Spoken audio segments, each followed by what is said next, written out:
You've been looking for answers in techniques, in systems, in 30-day challenges that leave you emptier than when you began. But what I am about to share with you is not motivation. It is not a technique. It is not a system you follow for 30 days and abandon when nothing changes. What I am about to share with you is the most dangerous truth I know. Dangerous because once you truly understand it, you can never go back to the life you were living before. Dangerous because it removes every excuse, every escape, every reason to blame the world for what you have or have not received. And dangerous because most people, even after hearing it, will refuse to believe something this simple could be this powerful. I taught it to one student over 5 years. That student went on to change the understanding of consciousness for an entire generation. His name was Neville Goddard, and everything he ever taught the world, every lecture, every book, every revelation he passed on to thousands of seekers had its root in what I am telling you today. But here's what Neville never fully explained. He taught you the fruit of the tree. I am giving you the root. Stay with me, because in the next few minutes, something is going to shift inside you that no technique, no affirmation, and no amount of visualization has been able to shift before.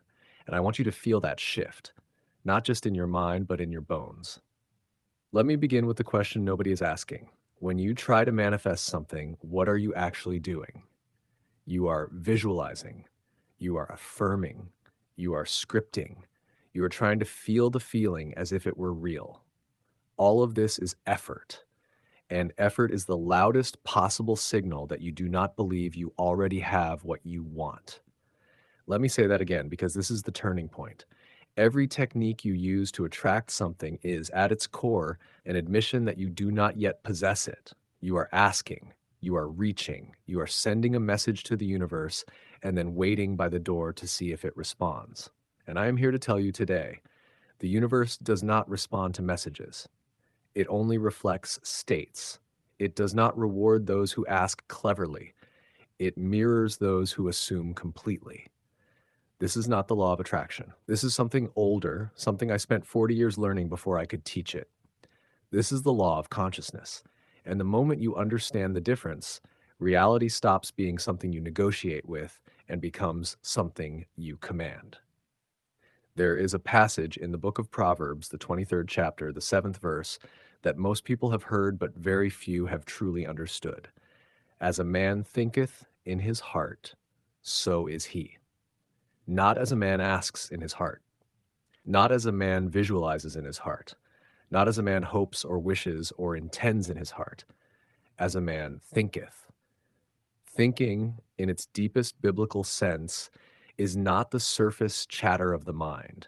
It is the settled inner conviction of what you take yourself to be. It is assumption so complete that it no longer feels like assumption. It simply feels like the truth of who you are. That settled inner conviction is what shapes your world, not your requests, but your being. And this is where almost every person who studies manifestation gets it wrong. They treat consciousness like a vending machine. Insert the right visualization, select the right affirmation, press the correct button with the correct feeling, then wait for your desire to drop down into the tray. But consciousness is not a vending machine. Consciousness is the very substance from which the tray, the machine, the room, and the entire world you see are made. You are not inside the universe sending it signals and hoping it cooperates. You are the consciousness in which the universe appears. And this is why asking never works at the deepest level. You do not ask a mirror to show you a different face. You change your face. And the mirror, which is the entire outer world, every condition, every circumstance, every person who appears in your life, has no choice but to reflect the new face back to you. This was the first thing I taught Neville. Not a practice, not a method. A reorientation so complete that his entire relationship with reality had to be rebuilt from the ground up. The world is a mirror. You do not talk to a mirror. You do not negotiate with it. You do not beg it. You do not try to impress it. You simply change what stands before it. Now, I want to give you the exact mechanism by which this works, because understanding the principle without understanding the mechanism leaves you in the same place most seekers remain, inspired for a few hours, then defeated by Tuesday. In the 18th chapter of the book of Jeremiah, God said to the prophet, "Arise and go down to the potter's house, and there I will let you hear my words." So Jeremiah went to the potter's house, and there was a potter working at his wheel.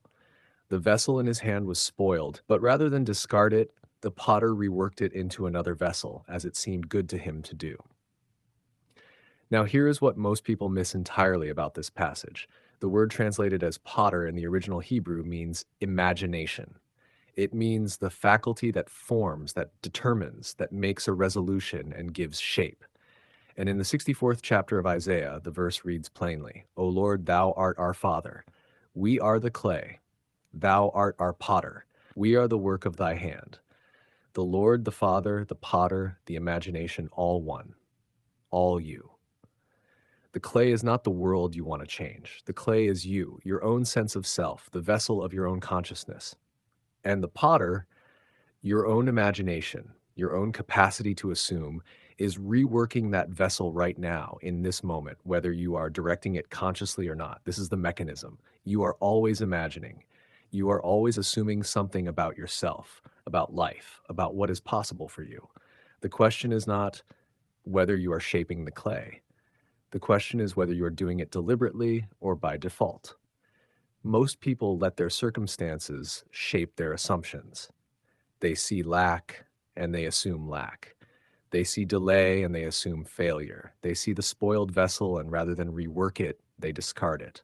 The master does the opposite. The master sees the vessel exactly as it is, then deliberately reworks it in consciousness, not waiting for the outer world to change first, but shaping the inner assumption first, knowing that the outer must follow.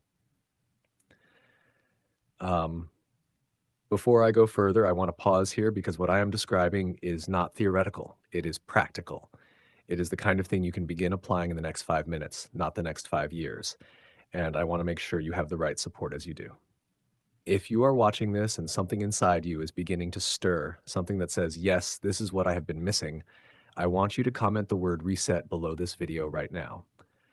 When you do, you will receive the Manifest Reset Guide completely free.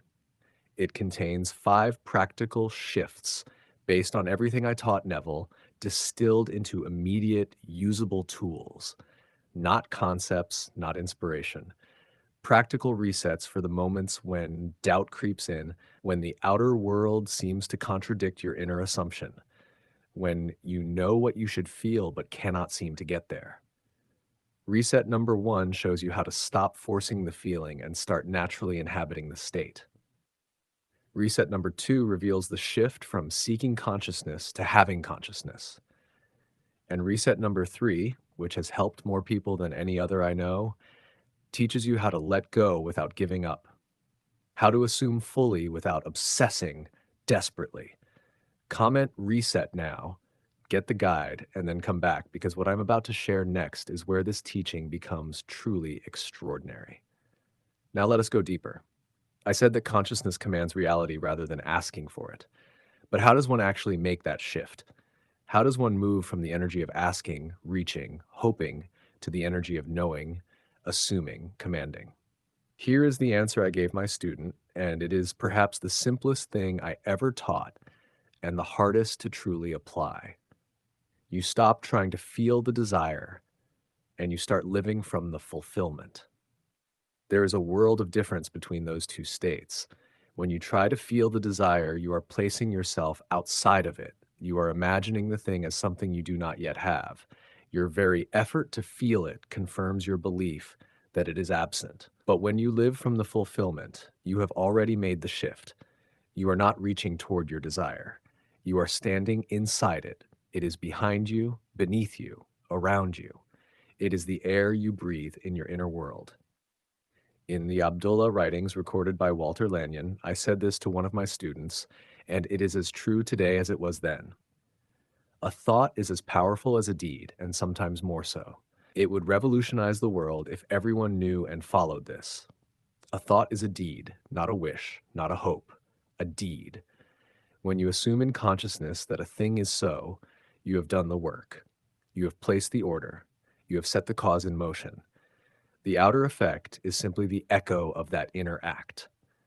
The problem is that most people treat their inner life as preparation and their outer life as the real thing. I taught Neville the opposite.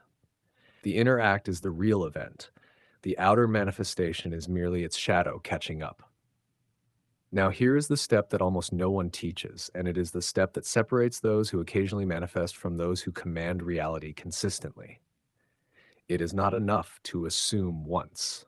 You must persist in the assumption. Let me show you what this looks like in practice, not theory. On the first day of inhabiting a new assumption, the mind argues. It points to the evidence. It reminds you of the current conditions. It whispers that you're being foolish, that nothing has changed, that the outer world looks exactly the same as it did before you began. This is normal. Do not be alarmed. The mirror always shows a slight delay, not because the law is slow, but because your inner revision needs to become the dominant state before the outer world can respond consistently.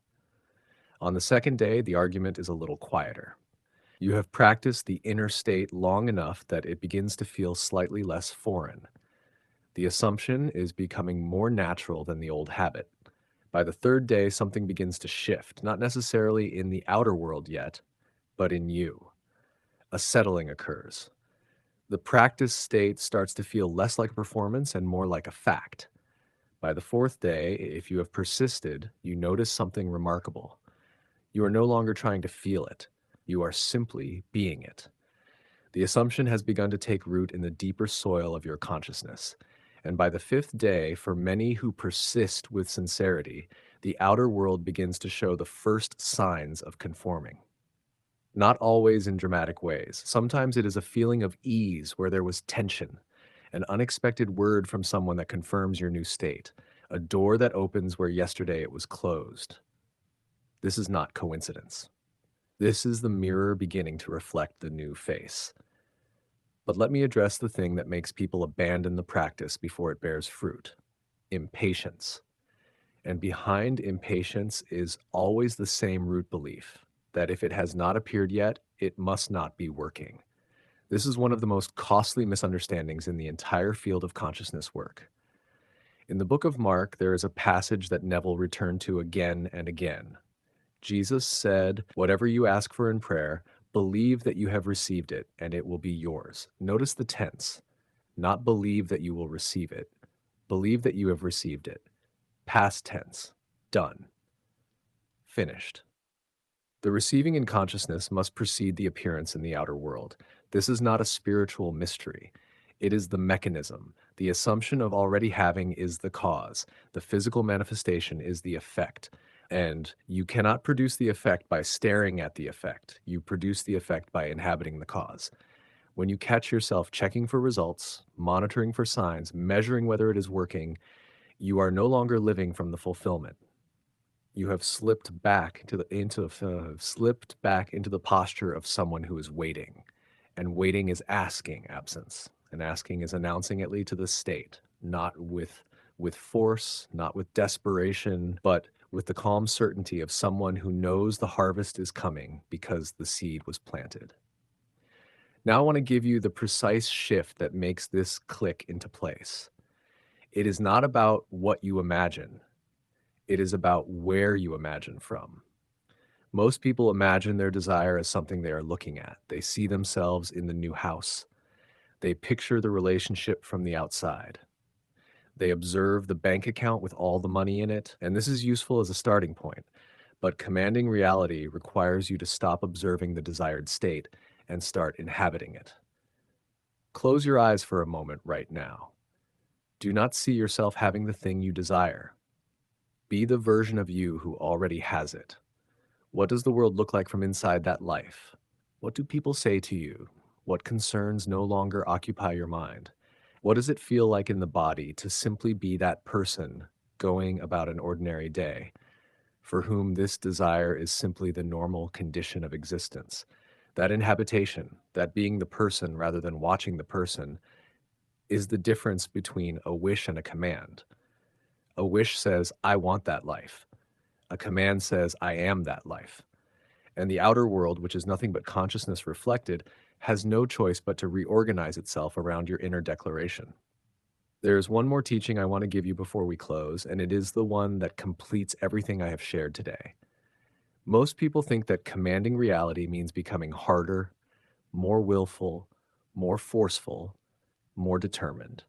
It is precisely the opposite. I told my students, and I repeat it here, our prayer should be, Lord, that I may receive my sight, the sight which will enable me to see these things and put them into practice.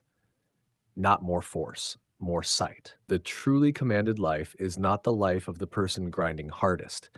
It is the life of the person who has become so clear about who they are in consciousness that the world simply reflects their clarity back to them. There is nothing strained in it.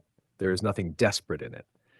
It is the quiet authority of someone who has accepted their own nature as the only creative power in existence. The potter does not beg the clay. The potter does not ask the clay.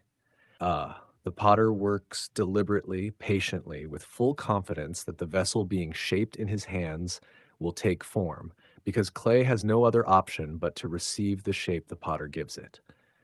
You are the potter. Your assumptions about yourself, about what is possible, about who you are in this world, these are the hands on the clay. The world before you is the vessel. Stop asking it to change. Start deciding who you are and watch the vessel rework itself before your eyes. This is the teaching I gave Neville, not in a single afternoon, but over years of practice and return and deepening. Not because the truth is complicated, but because the human mind, conditioned by a lifetime of evidence-based thinking, requires time to fully trust what it cannot yet see. But you do not have to take years. You have been given the root today. The fruit is already yours, the moment you truly assume it. And now there is one more thing. Everything I have shared with you today, the law of assumption, the potter and the clay, the inner act as the only real deed, this is only one face of a much larger truth. A truth so ancient it predates every scripture you have ever read. I spent decades learning it. Then I spent 5 years teaching it to Neville, and Neville spent the rest of his life revealing pieces of it to the world. But there is one piece he returned to again and again privately, the master key that made everything else work. The teaching is called Abdullah's Ancient Mirror Code. It took Neville 5 years to master, and it is appearing on your screen right now. Watch it next, because what I've shown you today is the foundation. What is waiting in that video is the structure you build on top of it. The mirror code is where commanding reality becomes not just a practice, but a way of being, so natural and so permanent that you will look back on your old life and barely recognize it. Thank you for listening. If this truth stirred something in you, do not keep it to yourself. Share this message with someone who needs to hear it, and subscribe to Stories and Quotes B for more teachings that do not just inform you, they transform you. Click the video on your screen now. Your consciousness is ready.